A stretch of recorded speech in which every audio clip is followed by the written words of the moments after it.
Well, there's no doubt about it. Making your way through a dreamlike luminescent forest has an infectious allure that anyone could appreciate.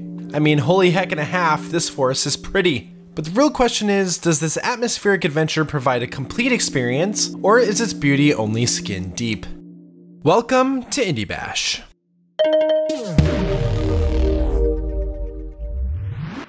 This is the world of Fia. At least I think it's pronounced Fia. People keep wanting to pronounce it Faye online, but Wikipedia is pretty emphatic about my pronunciation. So in order to avoid conflict, I'm going to call this game Sonic the Hedgehog. Fia is a game developed by Swedish developer Zoink and is the first title published through Electronic Arts Originals program. You play as a fictional woodland creature, tackling the mysteries of the forest and befriending as well as protecting others you come in contact with. Throughout your journey, you learn to communicate with and bring aid to different creatures, and in turn, they help you progress. To avoid the risk of spoiling anything, you'll only see footage of my first 20 minutes of gameplay, since discovering the game on your own is Fia's main storytelling device, which for the most part is very effective. So let me start off with a few fairly minor gripes that hindered my overall experience. This is an action-adventure game with platforming elements, neither of which are done particularly well.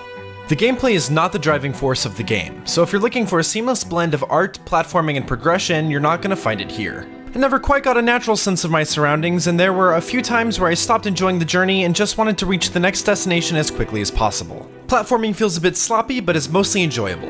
This only becomes apparent when you're trying to complete a series of challenging jumps where failure would mean restarting the entire section. That said, the world is built in a way that makes everything look accessible from almost any place, but you'll often find yourself jumping up a rock formation only to hit a dead end. I, for one, am used to finding my own way up a mountain, but the restrictions here made it feel like a chore of finding the correct path, so to speak, to the top. All that to say, if you're looking to take a Breath of the Wild approach to this world, that's not gonna fly. Old habits die hard. Last thing to mention here before we move on is that this storytelling, though one of the strongest points of the game, is also one of its greatest weaknesses. Fia's show-don't-tell approach enhances its immersion, but misses a few shots by erring on the side of not communicating enough with the player, which takes you out of the world a bit by feeling less connected to your surroundings. So aside from a few frustrations, most of my disappointment was more about missed potential than anything. Because once I got over those few hurdles, I believe I started enjoying Fia the way it was designed to be enjoyed. I loved the last third of this game much more than I enjoyed the first 2/3 because at that point I had learned Fia's language and everything came together. And where it really shines is in the visual and audio design. Holy moly. This may be my favorite indie soundtrack to date. In part because it reminded me of playing Braid, but also because it fits so well with what I was experiencing visually that when I wasn't wrestling with direction or the platforming, I was completely sucked into this experience. Now, all the footage you've been seeing has been of the PC version.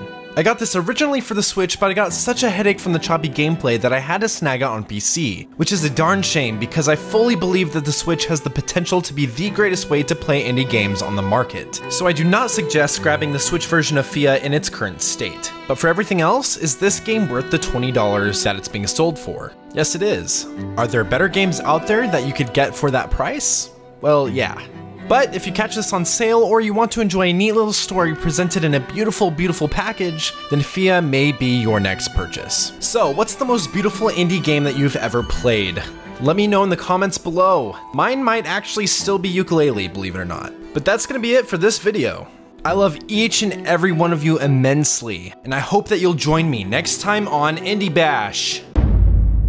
What is that space chicken up to? Yes, dude! No!